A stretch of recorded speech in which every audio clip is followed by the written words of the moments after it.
Welcome back to Seen It Before. We're probably going to say something stupid about your favorite movie because we've seen it all before. I'm Danny. I am Dan. Happy New Year, everyone. Or almost New Year, should I say. We are going to round up the next 5 movies we have here that we didn't talk about on the podcast the second half of this year. Yeah, this is our roundup part 2. So, let's go through the movies we got. So we got Long Legs. We got Wolves. We got Wicked Part 1. We got Wild Robot. And we have Rebel Ridge. Rebel Ridge. So, all these movies we're going to be talking about. Then we're going to do our best of our top 10 movies of the year, along with some extra picks that we thought just didn't make the cut. Honorable mentions. That's the word. I couldn't think of the word. Anyway, and then we're going to do our box office predictions for next year. The top 3 best and bottom 3 worst, we think, are going to be there next year.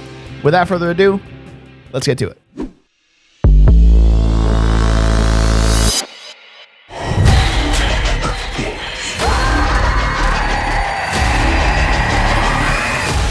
So, Long Legs. Let's start with that one this year. We didn't get a chance to talk about that one, but it was one of those movies where it was like, all right, this is either going to be really good, really Nick Cage, or really bad. So, really Nick Cage? Yeah. Like, you're not really sure. And it was really Nick Cage. I thought it was, yeah. So, like, my parents specifically said this movie was a piece of dog shit. Mm-hmm. So I had to be like, hide, be like, oh, but didn't you like the, I really like the marketing campaign behind it. Me too. I thought it was absolutely crazy what they did, because like they really drew you in and like intrigued you, like, what the fuck is this movie? Because they didn't even tell you the name of the movie. No. For like I want to say 5 months, but there was like a little teaser, like, my daughter. It's not my daughter. And that trailer had like all these markings and stuff, like Blair Witch type stuff. Yeah. It was real cool. I don't know. And they didn't show Nick Cage's face until the movie came out, which was also really cool. And that the whole thing with Micah Monroe, like they put a heartbeat monitor on her, and they actually played the actual clip of her, like the first time of her seeing Nicolas Cage as Long Legs. Mm-hmm. So that was really cool too. So the marketing behind the movie, absolute genius. Yeah. And I also liked the trailer that came out where it's like and a bunch of random shots of like, whoa, what the fuck is that? Like, that's fucking crazy. Like, yeah. With the black, like, hooded, it's a puppet, but like it's completely black. Oh god, that puppet. If you some people, like, they turn up the contrast really high, so you can just barely see like the eyes poking through.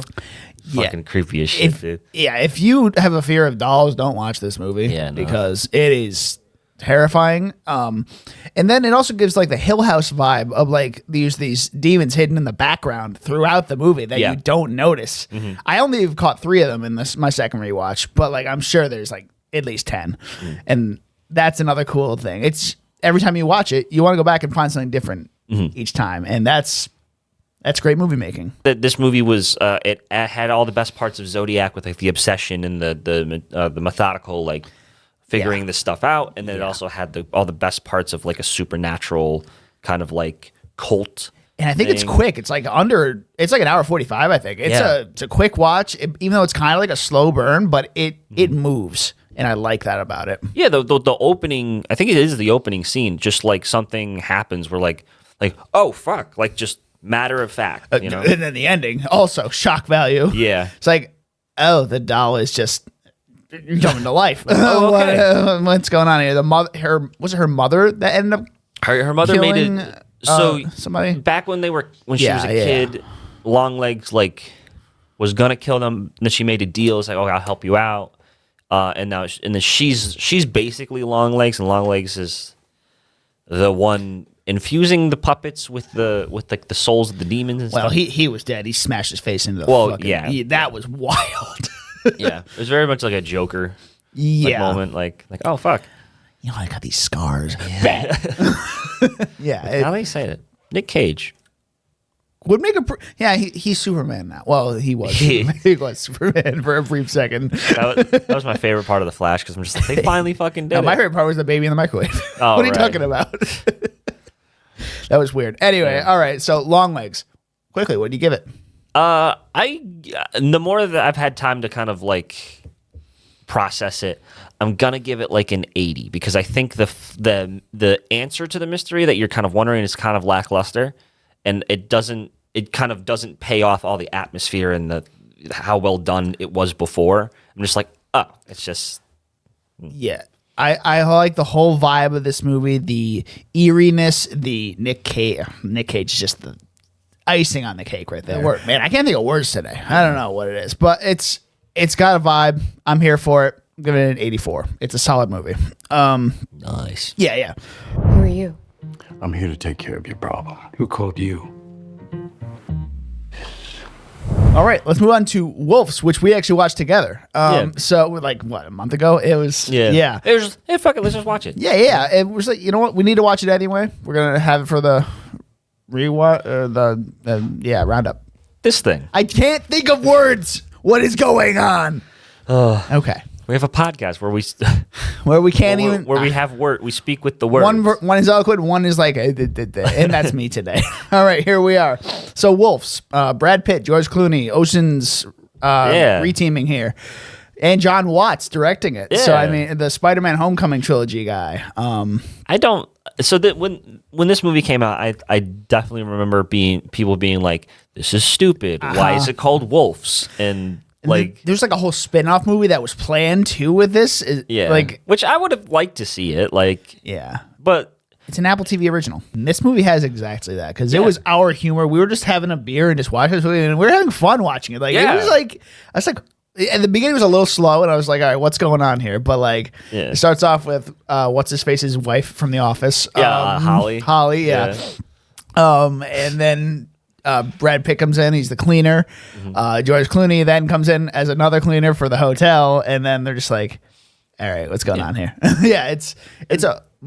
Oh, they just take this like little tiny premise of like, okay, what if there's two cleaners? Yeah. And what do they do? Yeah. Like, they're just like, okay, so now they have to work together to get rid of the body. Oh, and then they keep adding like little tiny things on it. Like, oh, the kid's not actually dead. Oh, they need to get this pager that has the meetup for the drugs because like the drugs are like the next roadblock, you know? And they go to some seedy motel. All right, I'm going to make him talk. And then they're chasing this kid's running through the streets in his underwear for like 20 minutes. It's just like, what is going on? They call attention like, this is fucking ridiculous. He's running around in his underwear and his socks, and he's like in the middle of a snowstorm, and he's like running. He jumps from like on fire escapes and stuff. Yeah. He literally gets hit by a car, but he does a flip over it and survives. That was a cool shot. Yeah, it was like, it's all slow motion. Like, yeah. Shit. Yeah, so this movie just kind of knows what it is. It doesn't have to be, super amazing. No. And I think the reason they called it Wolves, which I know it's kind of annoying, but like that's the point of the movie. Like, they're two lone wolves. They're working together. Like, they don't they don't team up really at the end. They're just kind of locked into this one scenario. Like they're not going to be partners. Yeah, and then it encapsulates the movie on like a whole shootout at a warehouse. I mean, and it's a fun little thing. I don't know where the sequel would have gone, but I think it was supposed to be centered around the kid. After? Because the movie ends with Brad Pitt and George Clooney getting in a shootout at a diner. Yeah. So I mean, who knows if they survive that? I mean, that's a whole. I think. Well, they said like, "Oh, I'll tell you my name if we survive this." Or whatever. Yeah. That was kind of cool.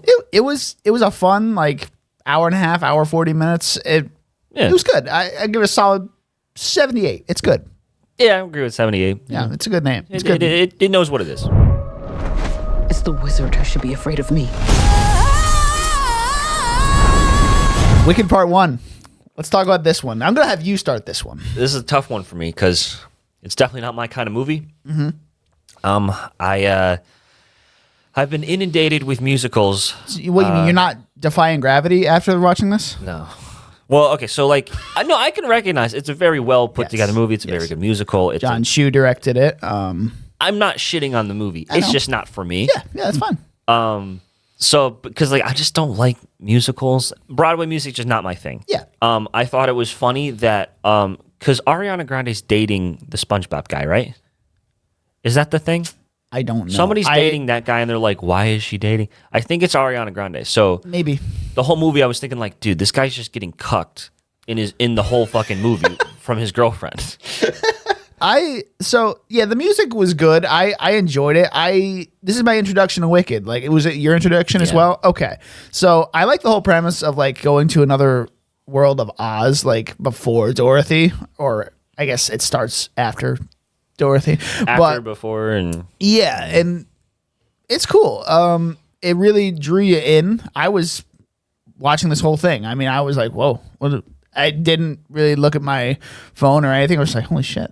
Like, I was fully immersed in this movie. And Cynthia Erivo killed it. She was really good. Ariana made me hate her, so she did her job. The thing I didn't get I saw some reviews. People were saying like, "Oh, I was rooting for both of them at different times."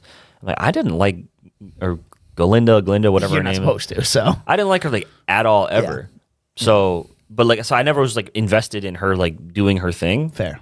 And like, I'm like, she's just a popular girl. I like that, like, kind of like, at least been like, this is fucking stupid. She's like a nepo baby, like. Yeah. And then other stuff, like other technical stuff, like the set design was crazy. Crazy good stuff. Cinematography, especially in the popular scene where they're going to the bookshelves thing, that was really cool. It was all practical. Wish I could say. No, that was the is that the Loathing You or a song? The one where they introduced the guy. That's shit. That's that is that one. Yeah. Popular is the one right after, I think. Where they're doing like it's like, I think so. Where they're in like their dorm room or whatever. That's the one I fell asleep to. Yeah. For me, it was before. Whatever. No, I like the whole vibe. The choreography, crazy. It's great. And this movie is going to be nominated for a lot of Oscars this year, 100%. And unlike Gladiator 2, I think that will probably get some nominations, but I don't know if it'll get like. The thing about Gladiator, it was serviceable. They did it, it's like, okay. It's Christopher Nolan's favorite movie of the year. Really? Yeah. That's actually really interesting. I know. There's a lot of holes I think you can poke in that movie. Yeah, for sure. We're going to talk about next year's Barbenheimer because I have a little thing about that. Oh, actually, we're going to talk about that later. I didn't even know there was going to be one. I think there is going to be one. I kind of like that this is a thing now. I do too. Like they tried to recreate it with like Saw Patrol, where like Saw 10 would come out with Paw Patrol. That was too much of a divide. That's a weird because it's like adult movie and kids movie. That mixture doesn't work. Yeah. Boy and girl movie, that works. That does work. It does work. So, but the thing is, with Wicked though, so here's the thing. I like that they made Elphaba like sympathetic. Obviously, she's the main character, and she's bullied and picked on because of racism and magic and stuff. Your feeling might change in the second part. Yeah, so that's what I'm hoping, because I'm like I don't want to be like. I liked Wizard of Oz being so clear cut of like, she's fucking evil. We need to melt her, in which I think it's completely unrealistic. It's going to be interesting to see where it goes, because I only know very little things that's kind of been. Anyway, well, she needs to be like the Thanos of the fucking Oz universe. Like, she needs to do some fucking horrible terrorist shit in the name of whatever her twisted. In the name of defying gravity. Got it. Yeah. That song was actually really good. I liked that one a lot. Yeah. Anyway, what do you give Wicked? Not your personal opinion. Not as a movie.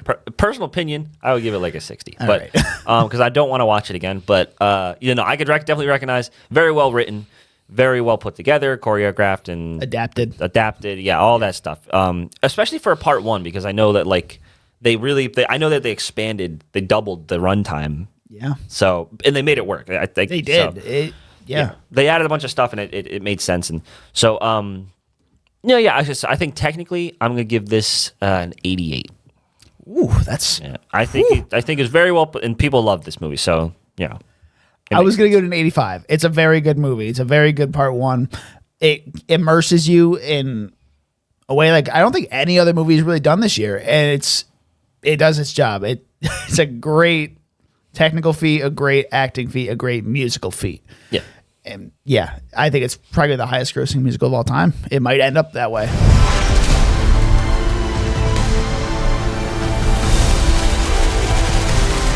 To The Wild Robot. Yeah, here's the thing.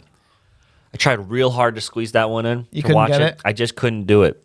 So I watched most of it, or I watched like the first half. Okay, all right. So, but then because I was watching at work and then we got talking. That's fine.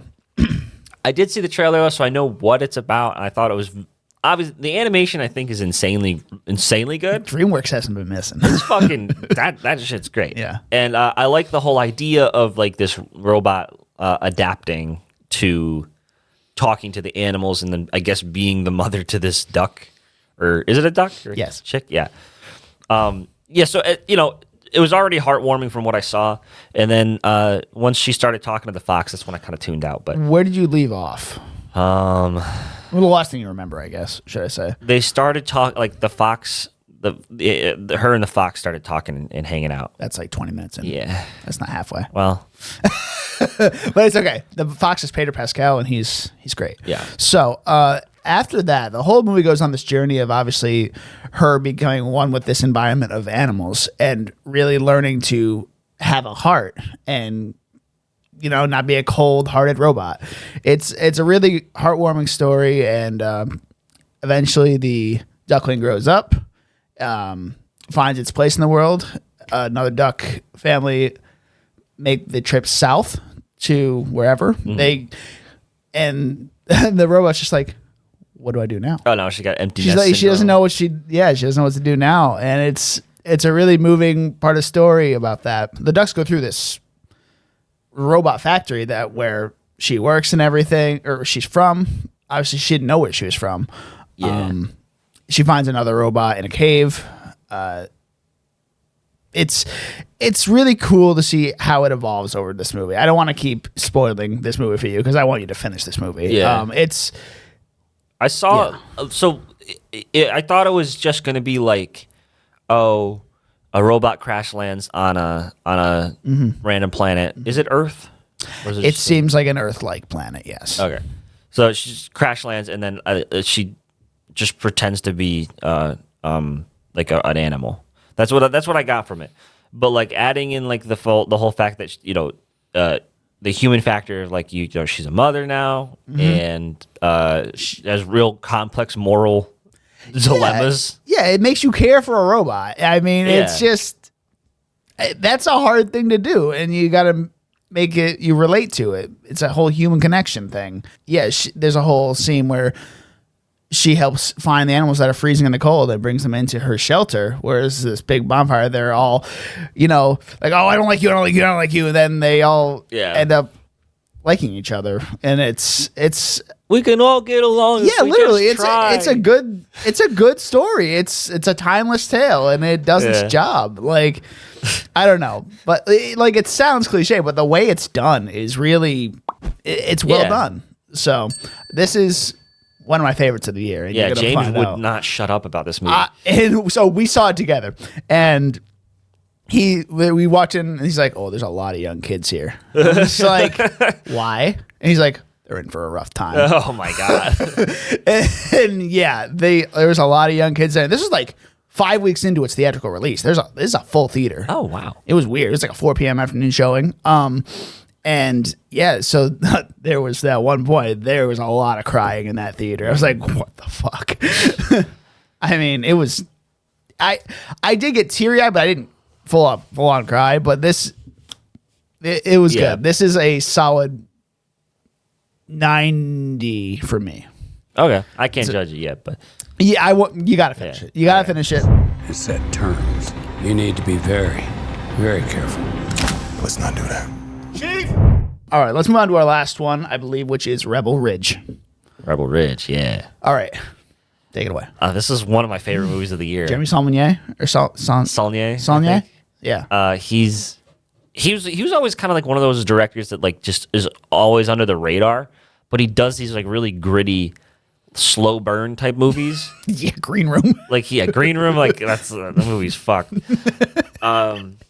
He did Blue Ruin too, and then he also Haven't seen that one. That one's good too. It's more about like it's like this guy's homeless, and he like gets revenge on like I think it was forever since I've seen it, but I think it's like the guy gets revenge on a family that like killed somebody that he knew, or I don't know. Okay. So this family So a revenge thing. ruined his life basically. So like a somehow. John Wick type. Yeah, but it's like sort of. but it's like really like he's just fucking awful at it at getting revenge. Like there's a bunch So- of he so fucks it's- up a bunch of different ways. So it's Edge of Tomorrow and John Wick had a baby. yeah. Okay. So yeah, but so this movie Rebel Ridge, I thought I couldn't get the like. You ever see Reacher? Yeah, the show. Yeah, Yeah. I love I'm that just show. like this. This is just Reacher, just not like a little less cartoony.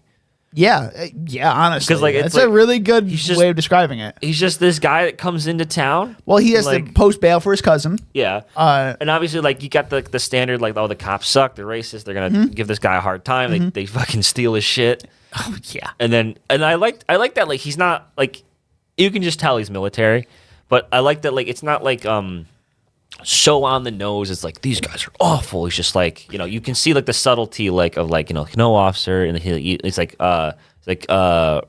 he said something where like, can I look in your bag? He's like, yeah.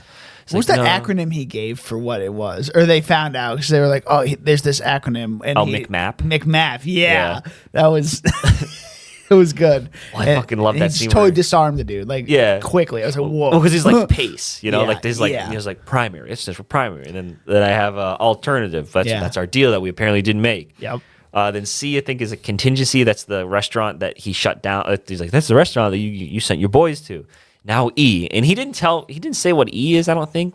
I don't think- I think it yeah. might be escalation. It probably They is. talk about de-escalation later on. Yeah. But that whole scene, like they really kind of amped it up for a couple minutes. Like, oh, this guy's gonna fuck some shit up, Yeah, I don't and it's like non-lethal too. It's like that's the cool thing. really good writing in Yeah. this movie. Really for a Netflix movie, especially too. Yeah. Like really well done. And I would give this some kind of nomination in Yeah, in writing, not necessarily an Oscar, but like a Golden Globe maybe. Yeah, Like, I yeah. feel like I don't think it's Oscar worthy, but like it's got some really good skill. Yeah, It shows. yeah. I always liked Jeremy Saulnier, and like, you know, I think his career might have taken a hit because Anton Yelchin was the main character in Green Room. Yep. I think he had a couple things planned with him after, and then it just like didn't pan out. He didn't feel like he could do the picture maybe after his death. Yeah, Maybe that's something kinda like that. Because Yeah. the Green Room was what, 2016, and I don't think he made anything like that, yeah. in between. So it's like it's been a while. Been a while. Okay. All right.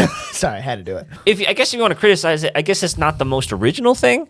Where it's like this, No. like this guy, this fucking built guy with a certain set of skills takes down corrupt small Hal town. Jordan in the DCU. So it's like, yeah, like, Yeah. you know. But I think it's just really good. I don't know. It's 2 hours long. It drags like a tiny bit around the where they burn the stuff down, or the catacombs, or whatever they call it.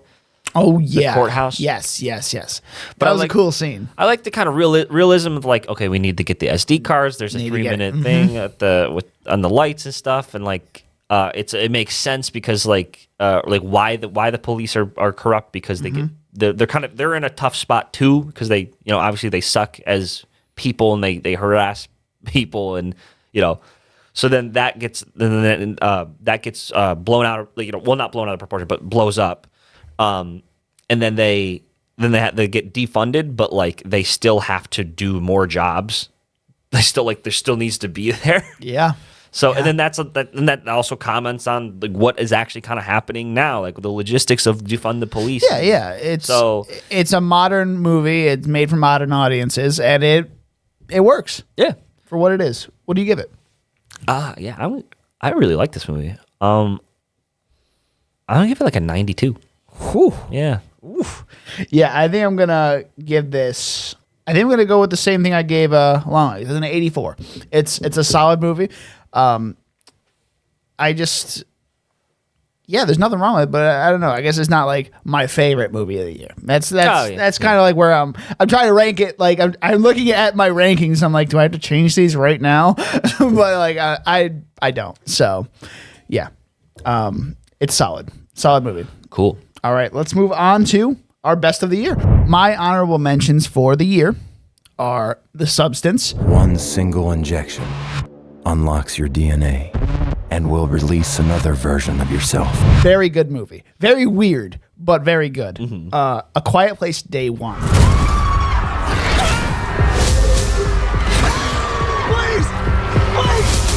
Very surprising. Yeah, right. Very surprising. I saw this with my brother in Denver, and we just went, we're like, we had nothing to do. Let's go watch this. And I was like, whoa, this is explosive. It's good. Like, and there's barely any talking throughout the movie, but like it also showed emotion. Luis D'Amato is just she's killing it. Yeah. And Joseph Quinn as well. I like that whole movie where like they, she's doomed from the beginning, and I like that like kind of like they didn't try to save her. No, Like no, she's no, just there's not. And she went out like a badass too. God, she did. And all right, another one I got is Speak No Evil. Just a breath of fresh air. Oh, well, that is very sweet of you to say. Another honorable mention. Okay. James McAvoy. Holy shit. Like, he's threatening. He's his little intricacies he can provide in his acting repertoire is endless. He's one of the best actors of this generation. Yeah. And he shows it. Yeah, I agree. Civil War. Well, you're American, okay? Okay. What kind of American are you? Another honorable mention. Honestly, what? No, it's just whenever I think about that movie, I just think of the ending and how fucking bullshit it is. Oh, yeah. I need to get the picture now. Fucking loser. And number 11, Beetlejuice. Who wants to go first? All right, I will. See, I'm willing to do the work. So, yeah, I had 5 little honorable mentions. Yeah. I only really have like 2. Okay. Yeah, honorable mention, Wicked. Okay. You know, I recognize it's a good movie. Yeah. I guess I didn't see that many new movies this year, which is That's weird because I've seen a lot. yeah, like I don't know. And I guess The Fall Guy. You get the love of your life back. I'm not the hero. I'm just the double. Not today, you're not. That is one of the ones that didn't make anything on mine. Oh, interesting. Yeah. Like, yeah, the stunts were great and everything, but I mean, the story was just kind of basic. Yeah, I agree. Yeah. For David Leitch, especially. Yeah, well, like, I think the kind of magic sauce is him and Chad Stahelski working together. Yeah. Like, because everything that I've seen with David Leitch alone, it's okay. It's good. Not Bullet Train. Bullet Train. That's, I don't know, for me, that's still like, it's okay. What do you mean? It's good. Oh my God, it's so funny. Like, it gets there, you know? Yeah, It's like, it does its thing. Okay. And like, so, but yeah, so that's why it's an honorable mention. And Kingdom of the Planet of the Apes. Apes hunt humans. It didn't have to be anything. It was fun. Like, it's starting something new, and I like that they kind of like they got to that end plate for me. Like, I'm just like, okay, I want to see where this is going. I hope it's not going to get boiled down again to like, can humans and apes live together? But Yeah, Wes Ball did a good job with that movie, especially coming from the Maze Runner stuff. yeah, but upgraded. You know, Eh, it's mid. yeah. It doesn't make the cut for me. My number 10, one that I guarantee you haven't seen, Caddo Lake. Something's happening in that part of the lake. Wolves don't live around here. So how could they be up? So yeah, I know it's on the Plex, and I just haven't gotten around to it yet. I loved this movie because it's one of those movies where like there's a bunch of timey-wimey bullshit happening. Okay. And this might be like a more subjective thing for me, but like I guessed the entire movie about 20 minutes into it. See, I don't like that though. It made the movie better for me though. Really? I'm just like every because they reveal it really slowly, so I'm like, oh, it's going in my direction. They did it. I'm just like, so yeah, I'm like, oh fuck, that's so cool. So I really had a great time. That was me with Trap, another Shyamalan movie this year. Yeah. So You're like, oh, like he's the killer. it's like, well, obviously everybody knows he's the killer. Well, yeah. But, like I predicted every little thing that was happening as the movie was going on. Yeah. Like, Oh, so you didn't? I don't know. I guess the way that this movie did it, I don't know, it was good. But Dylan O'Brien's great. he's an underrated actor. Right? Yeah. Like Yeah. I was a big fan of Teen Wolf when it was airing. You shouldn't be saying that. But okay. I got really bored of it once they started being like every scene was like some sort of like, you know, teeny drama sex scene. I'm like, okay, let's get to the cool monsters and shit. Okay. My number 10, Blink Twice. Uh-oh. We need to know what's really going on. Oh, okay. Yeah, Blink Twice was very surprising. Zoe Kravitz did a great job with that, with what she was given. And too bad her and Channing aren't together anymore. R.I.P. But maybe he saw my comment of like, oh no, like, hey, maybe you don't want to be involved with a woman who paints you as the bad guy in her movie.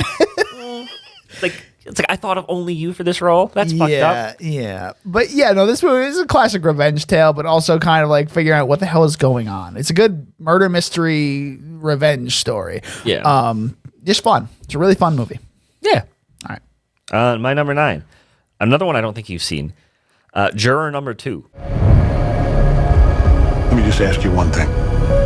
Did you guys ever look at any other suspect? Not yet. I have not seen it yet. It's a Clint Eastwood movie. So I've something about Clint Eastwood movies where like it seems very like, this is what I do. Here it is. Yeah. But the script I think is written so fucking well. Like there's like this central. I don't even want to give away what the twist is. Yeah, don't. It's I'm gonna this. watch it. It's this one movie for like 10 minutes. Then you find out one little piece of information. The entire movie is like, what are you gonna do? Oh my god, I think I've heard of like what happens. More like not what happens, but like what that thing is. But yeah, basically it's like 12 Angry Men, but one of the men knows something. Okay, so because he was involved, right? I think that's what I've heard. He's somewhat involved in a way, yeah. And he knows what's okay. So that's all I need to know. Yeah, the only thing I would change about this movie is that it's such dark material and so like intricate that the directing style and the cinematography just kind of makes it look less serious than it actually is, because you got to deal with this moral dilemma of like this weight of the world, it seems. And right now I still don't even know what I would do if I was in the same position. So it makes you think. It makes you think through the whole movie, and like I was locked in the whole time. Okay. All right. I probably will be too. Like I do like good writing, but I also, again, as we talked about last on one of the dual debates or something recently, like I'm more of a character one. You're more of a writing guy. Like I like good characters. Like this is both. This is both. Okay. All right. My number 9, Smile 2.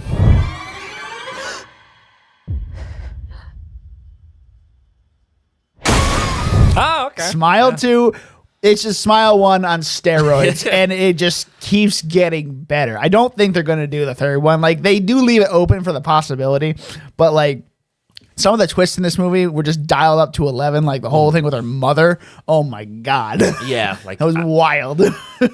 I like the whole, like, and Naomi Scott is great in it. Star-making performance, as I've said on the podcast. Yeah. Like, she's real good. Like, yeah, she played Jasmine in the Aladdin live action remake, and she was in something else as well. The Yellow Power Ranger. Yes. But this is going to skyrocket her, I think. This movie made a lot of money. I think it made a decent amount of money. I don't know about a lot, but it made a decent amount. Yeah, she's real good. Parker Finn's a great writer. Like, he's... Yeah. I like what you said, that the like Smile 2 is just Smile 1 on steroids, because it like perfected the formula. Like it's like Smile. The first one was kind of proof of concept. Like this is what we can do with it. And they had a great marketing campaign behind it. Oh yeah. I like creative marketing campaigns. Yeah, that's what low budget movies can do, though. They can do these kinds of things if they keep doing that. Yeah, like Smile and Longlegs have done. Like, well, we got nothing. And there's the horror reemergence this year, especially. Like every movie has been really good horror wise. I got 5, maybe 6, depending on what you call Caddo Lake. 6 horror movies. I have at least 5, possibly 6, depending if you count Blink Twice as a horror movie. It's more a thriller, I think. Thriller. So yeah, I got 5. Yeah, like it's wild. It's good. All right. What are we on? 8. My number 8, A Quiet Place, Day 1. Hey, it's good. It's good. It's really good. Again, good characters. It's the best one in the trilogy. Well, I guess in the series. I don't like Quiet Place 2, even though everyone said that's better than the first one. It's not. I think this is about on par with how I feel about the first one. Yeah. So I'll probably just have to edge it out to the first one just because it started it. Yeah, but yeah, this one it took the like what did happen. Like it took the chaos of that one scene in part 2. Oh, you yes. you see day one Yes. from in like the little small town. What if we did that in the loudest city in the world? Wild. Like, You know? it's a cool concept. Yeah. So I love like you have well you have good character like Alex Wolff is there for a second. But and yes. I'm like this guy's totally fucked, but I felt bad when he Poor Alex Wolff. and they give kind of like a little origin for Jamon Hansu's Yes. character. He's Yeah, like, oh, a he's little. You give him a little more. Yeah, but Yeah. he's fine. You know, and I like the whole kind of like it's really hard to establish two strangers meeting with not a lot of dialogue. Like it's all like that's It's kinda all cool. facial expressions and how you, Yeah. your body movements and stuff like that. It's all on little things. Yeah, Yeah. yeah. And then Joseph Quinn, you know, he's proven himself more and more through everything I see him in. Like he's a great actor. Maybe not so much in Gladiator 2, but that might be direction. Yeah. You know, so I'm excited to see him in Fantastic Four, and I love Lupita Nyong'o. Like her first role that I knew of her, I think she won an Oscar. So it's like she's Yeah. fucking great. Yeah, no, she's So- fantastic actress. You know, and yeah, I loved a lot, like almost everything about it. It's right. great experience in IMAX too. Like fucking great. I'm going to go through my next 3 really quickly because they all ones we talked about today. Okay. So, number 8, Wicked Part 1. Number 7, Longlegs. Number 6, Rebel Ridge. Oh, sorry. And 5, Wild Robot. Oh shit. Okay. So All we're- of them in a row Right right through. there. Like, Okay. they go right through. Yeah, no.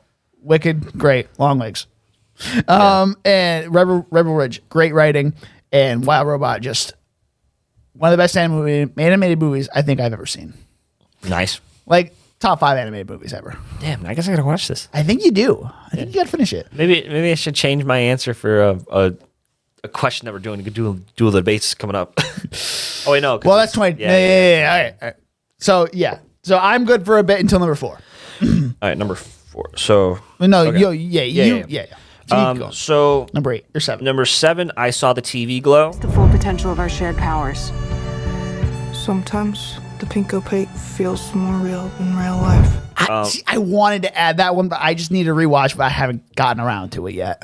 I don't ever want to rewatch that movie ever again because it made me feel bad things. But It's good. it gets you. It's good. Yeah, and it's like I love the like this is the kind of story that I can appreciate. Like you know how like I get kind of annoyed when they introduce like politics Yes. into something and like they're really heavy-handed with it. Yes. And not necessarily that like cuz the director's a trans director. Yes. So they're writing this through that lens. Yeah.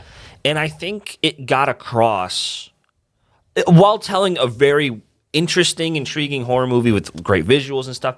But it does that good thing where it's like it's not inundated. Like it's not like that's not the purpose of the movie. You can still enjoy it without looking into that. And when you do look into that, I'm like, oh fuck, that actually makes a whole lot of sense. I can see point A to point B, and there's not really a lot of metaphor that you have to unravel. See, I kind of got to rewatch it for that aspect, just because like I was a little inebriated when I watched that with Joe Garcia. So yeah, I remember the beginning and the end, not too much in the middle. The end is you don't forget that image. Oh yeah, I know. Yeah, well, and the ending's also kind of left up for interpretation. It's like, is he gonna kind of continue on that way, or is he gonna make a change, like and go to the pink opaque? Like, is he gonna do it? Right? Yeah. So, and also I like that. Like, maybe it's just me, but like the scene where they was doing like the sleepover at her house. Yes. That was so like it felt exactly like how I would sleep over at my one friend's house. It felt exactly the same. I was like, oh fucking shit, that's so cool. Like They was able to capture that kind of. your third eye's opening up like whoa. Yeah, but- yeah. Yeah. So yeah, really like that movie, and it was recommended by Cameron. So, Yeah. No. and I think it was A24. It So was. my next one is Furiosa: A Mad Max Saga.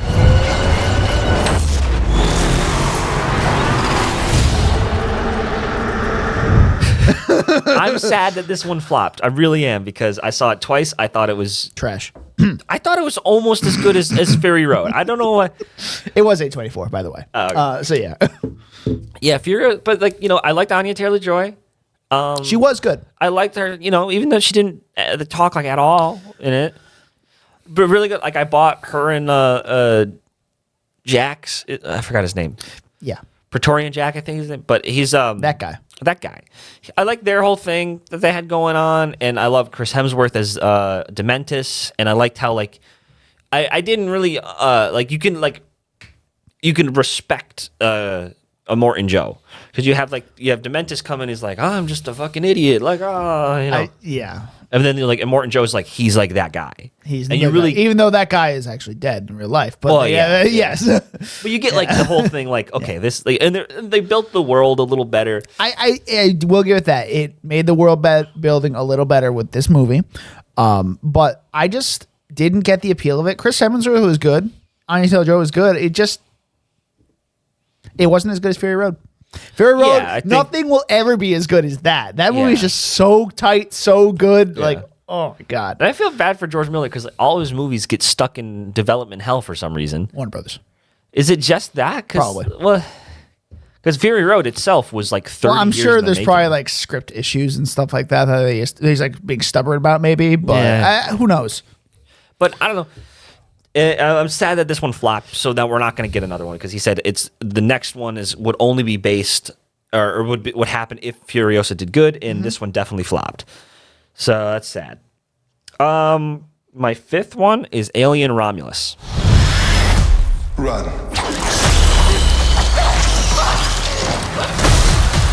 Yeah, I thought I love Fede Alvarez. I think when he has a good source material though, he works best because obviously Evil Dead took like the zany concept of Sam Raimi. It boiled down that initial idea that Sam Raimi I think just kind of can't really get rid of the goofiness in it. Like people like the appeal. I do. I'm more of a straight horror guy. So when I Fede understand. Alvarez came around with the Evil Dead, I'm like, holy fuck, this is like actually terrifying. I remember literally having to take a break in the middle of the day while I was watching it. So I'm like, this is crazy. But then oh, and Don't Breathe was really good too. I really liked the script there. I was a big fan of Don't Breathe. Yeah. Fede Alvarez, that was my introduction to him actually. And he was solid. Like I didn't see Evil Dead, the remake, until after I saw the original Evil Deads, but like I didn't watch them until like early college, maybe late high school. So yeah. I got like the special edition for the Evil Dead, or the first one. Yeah. I got like I think it was like the TV cut and the special edition, extended or whatever. It mixed all of my favorite elements, I think, of all of them, right? Because it didn't just completely ignore Prometheus and Alien Covenant, which I like. I like those movies. Mm-hmm. So I'm glad that they added that in, and we're kind of getting more of a straighter understanding of this whole timeline and the lore of Alien, because it is jumbled, and I hope Ridley Scott, because he's going to make another one. I think. I hope he doesn't kind of. I don't know if it's gonna be his movie or if he's gonna like lend it out to Fede or something, or obviously not Fede, but maybe somebody else. I think he's gonna do a sequel to Romulus. Actually, I think that's. So in we're the cards right dropping Covenant. We're dropping that storyline. I don't know. Maybe Ridley's working on something else. I'd like to just see one movie just to wrap that up, because they ended on a pretty good cliffhanger. So we got Alien Earth right now. We got that coming out next year, next Right. Christmas or something ridiculous. And Noah Hawley, he's been trusted. He's proven himself with Fargo and others, Legion, I think. It's gonna be interesting. It's gonna be interesting to see what he does with it. Yeah. So well, because we've never seen aliens on Earth. Mm-hmm. I'm interested, you know. But yeah, Alien Romulus, like we did a podcast on it. We talked all about it. We can, But very good. Yes. All right. So my number 4, Deadpool and Wolverine. You were the X-Man. I am soaking wet right now. I only have it at this because that theater experience was awesome. Yeah, it was pretty cool. Like that was one of the coolest experiences I've had in a long, like probably since like Infinity War or Endgame. Honestly, it was like it's 20th Century Fox's Endgame. Like it's really cool to see. The rewatchability is not there for this movie, unfortunately. Like I was talking about at the bar last night, it's just not there. And but Hugh Jackman kills it in this movie. It's his movie.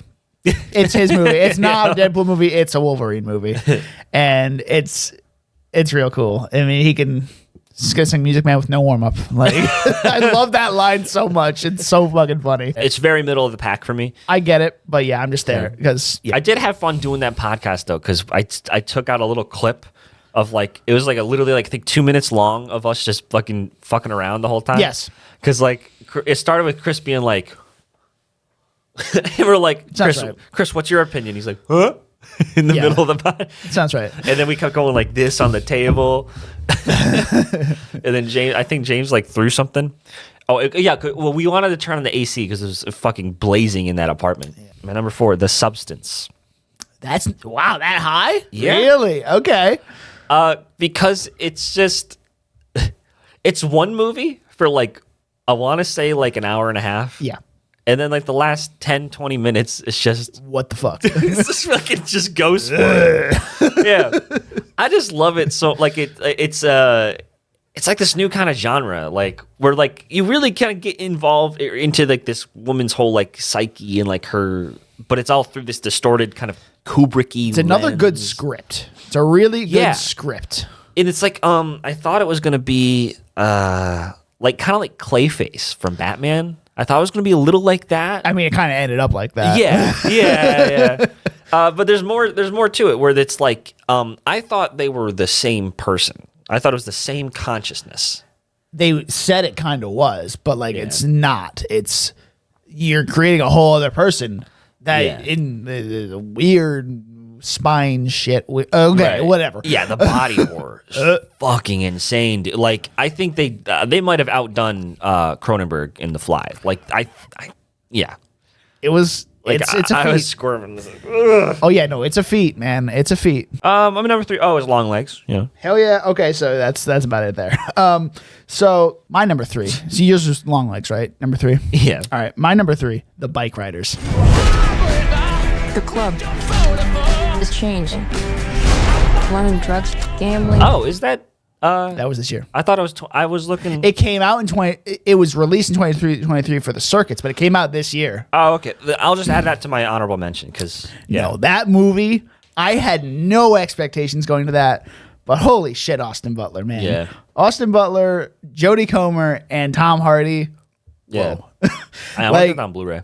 It's pretty good. Yeah, you own it. It's not even in your top movies. Oh man, because you thought it was 2023. Yeah. Okay, but yeah, no, this movie it just had thriller, like biker gang shit, but it was like a drama. It's all from the perspective of Jodie Comer. Like she did really good in this movie. I had her up for an Oscar. I think when this came out. I think I was talking She's about real versatile. Like because she started in Killing Eve, and then she did Free Guy, and then now she's doing this. I'm like, wow, she can do a bunch of different shit. She's very versatile, and I like that about her. I hope she gets at least a mention on some of the award circuits this year, because damn.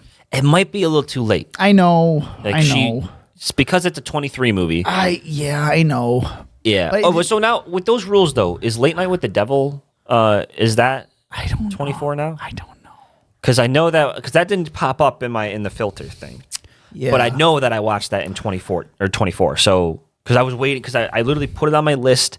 Because Red Letter Media mentioned it in like their wrap up last year. Mm-hmm. They're like, I really like this movie, and I'm like, okay, when's it gonna come out? And it was like March something. I'm like, finally, came out. The Bike Riders. I mean it's on all 2024 stuff right now, so I don't. Oh, interesting. I don't know, but it's got these weird awards that I've never heard of. So anyway, but yeah, I hope it gets something this year. But like I hoped for the Iron Claw last year.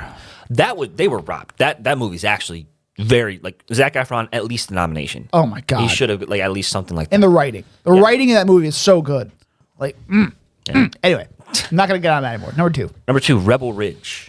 That doesn't surprise me. I honestly. like it that much. Yeah, like, that surprised me. I mean I love Reacher the show. Yeah. So I like Season more 3 comes out in serious February, by the way. I can't fucking wait. Dude. I know. I love Season 2 was so cool because he's like, I just love it. He's just like, I'm gonna throw you out of a helicopter, and I'm like, oh fuck, and he fucking does. Rick is so fucking. It's just so funny. But it's like it's that, but like not cheesy like that. Yeah. So that's what I like for Rebel Ridge, and I'm excited to see what Jeremy Saulnier does later. And I agree. You know. He's a good director. He's really good. Yeah. My number 2, Alien Romulus. Okay. I really liked Alien Romulus. It just brought back like memories of the first and second Alien, or Alien and Alien, should I say? just the space horror, just actually in space horror and the Back to alien basics stuff. kind of thing. Oh my god! It reinvented some things too. Like the whole hive scene at the end too was really cool. Like, get away from her, you bitch. That was so dumb. That was so dumb. That was like the only like caveat I had. Yeah, was I'm just really, like, I was like, yeah, you didn't land it, but he was really good. Yeah, that yeah. actor. Oh my god, for playing a robot. Yeah. Oh. That's typically like the best characters and actors, and they're always like Michael Fassbender. Mm-hmm. Great. They brought back Ian Holm in this one. Yeah, that was a little weird, but it's fine. They got permission, I think, so that's fine. Oh, and Bishop, Lance Hendrickson, I think maybe in Aliens. He's the android in that. Yeah, and like, just always this best movie was so good. It was so good. Yeah. All right, you're number one. I think we might have the same. We probably do. We have the same. Dune Part 2? Yep. Yeah, Dune Part 2. Dune Part 2. Yeah. That's not hope! May thy knife chip and shatter. Okay. It's the best movie of the year. It just, hands down. Hands down, yeah. Yeah. It's just so wonderfully directed. It takes all like the promise of what a part one is doing, and it definitely delivers on it. Oh my god. With Zack Sadarak. Dude, it was so cool and like And the score is just so good. Obviously, they can't get they can't even get like a nomination though because it's the same score as part one now this year. So that's kind of annoying. But so I don't know if directing is probably out there at this point too though. I don't know if he's gonna get nominated. He should. Yeah. He's been making bangers He's since killing it. 2010. Like Arrival. Yeah. That's the one I can think of. Oh, Arrival, Prisoners. That got like a He did reemergence last year. Blade Runner 2049. Yeah, like my dude can do it. Yeah, my dude's good. And there's a little tiny movie, Enemy, with Jake Gyllenhaal. I didn't see that one, but I've heard of it. That one's real metaphorical. Like, Yeah, that sounds right. I watched Chris Stuckman kind of break it down with his interpretation. I think it makes a little more sense because the spider represents his infidelity or his urge to cheat on his wife. Okay. And so it shows up when it's all about like he meets a doppelganger of himself, and it's a good movie. Though. Anyway, yeah, Dune Part 2, best movie of the year. All right, let's look at the box office numbers now for this year and see how it stacks up with our picks. So, the number one box office movie this year, according to Box Office Mojo, was it Deadpool? No, Inside Out 2. Oh, movie made almost $1.7 billion. Jesus, I know, right? Inside Out 2. Inside Out 2. Deadpool Wolverine was number 2. Well, that was $1.3 billion. I didn't really hear that much about Inside Out 2. I just started like it was good, but like obviously the first one was so influential to a lot of kids, and like I'm sure I did see it. It was good. It's been 9 years. Oh fuck! Oh shit! I know. And then number 3, Despicable Me 4, at just under $1 billion. Those movies just make money. They just make money, man. And then Moana 2 already up there with $7.2 million, and Dune Part 2. $7 million. 700, sorry. So okay, I'm like same thing with Moana. There's 700 million. 700 million. Okay. Yeah, sorry. No Wicked? I feel like that one would get Wicked is at 500 million. So now let's look ahead to next year for how we think the box office is going to stack up. Yeah. All right. So we have the top three, our top 3 movies that we think are going to make the most, and then bottom 3. Then bottom that are going to 3. flop. Yes. So we're thinking like average to big budget movies. We're not talking about like low budget because like obviously they might not make as much money. Yeah. So I'm going to start this off with, in no particular order, the best movies of the year. I think next year at the box office will be Mission Impossible: The Final Reckoning. Oh. Wicked for Good, and Zootopia 2. Okay. I think those are the are top 3 biggest ones of the year. I'm not sure about Mission Impossible because they just don't make money. They don't. Dude, I don't know. This might be again, you keep saying this might be the last one, and now I keep hearing it might be the last one. I think people are going to come out for it. I mean, it's called The Final Reckoning. So I think they're going to try to make start money. something with Haley Atwell after, but because they're definitely setting her up in the 7th one to be something. Unless she doesn't show up in the next one. I liked her a lot. She might be a one-off. No, she's great. I liked her. I like her too. All right. And they kill Elsa for her. Anyway, my top 3 I think are going to be in no particular order. Are going to be Wicked for Good, Superman because that's actually getting a lot of buzz. That trailer was good. Yeah. And then and I fucking hate it, but these movies make money. Avatar, Fire and Ash. So I was thinking to put that up there, but by time it comes out on December whatever next year, I don't think it'll be at $1 billion. I want to be wrong about this, but it took them what 8 years, 9 years. It came out in 2010, the first one. 20. Okay, so it took them 12 years. 12 years? 12 years to do the second one, and it still made $2 billion. I don't believe that people went out and saw that movie and paid $2 billion. I believe James Cameron bought the tickets. So the thing with box office now is like inflation has gone up. It's changed how the box office works. Yeah. So you can't really take anything at face value anymore. Yeah, well, you can adjust for inflation. I think the highest grossing movie ever was Gone with the Wind. It made like $3 billion. It makes sense. Yeah. Yeah. So, but these movies make money. I fucking hate them. But James Cameron don't miss. I think it probably will make a lot of money. I don't know if it'll be in the top spot though. My worst of the year, the things that are gonna flop: Snow White. I'm so glad you said Snow White. Ballerina is gonna flop. I was thinking about that. I'm like, yeah, it could. Yeah. I don't know how the budget is on that. It might be low budget like the John Wicks, but obviously these John Wicks have gotten more substantial over time, so I think they're gonna put a good amount of budget into Ballerina. And Until Dawn. I didn't know they're making that. Yes. Okay. It's coming out in the end of April. So prime movie time for like early or late spring blockbusters. I don't think it's going to make money. I love the game. It's one of my favorite games of all time, but I don't think it's going to make a lot of money, unfortunately. Yeah. We played through the first game. It was pretty good, but the whole aspect of the whole gimmick is like the alternate endings things, and like unless they do like a Clue thing. Well, they are bringing back what's his face as the doctor. Snow White definitely is going to flop. Yeah. I really have no hope for Oh, by the way, is Mufasa coming out this year? Yes. Okay, so never not that one. So Snow White, I say F1.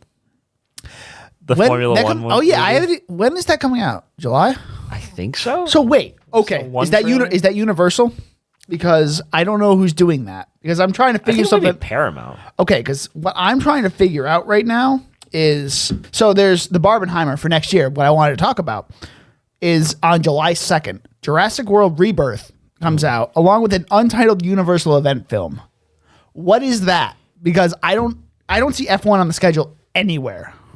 Oh, I wouldn't say it's like an event. I think it's just going to be like a... There's no information on IMDb about it. So that, I think, might be where the Barbenheimer this year is. But that's my thinking. Another one, Elio. It's the new Pixar movie. Pixar makes money, man. Pixar makes money. But... Didn't they do Strange World?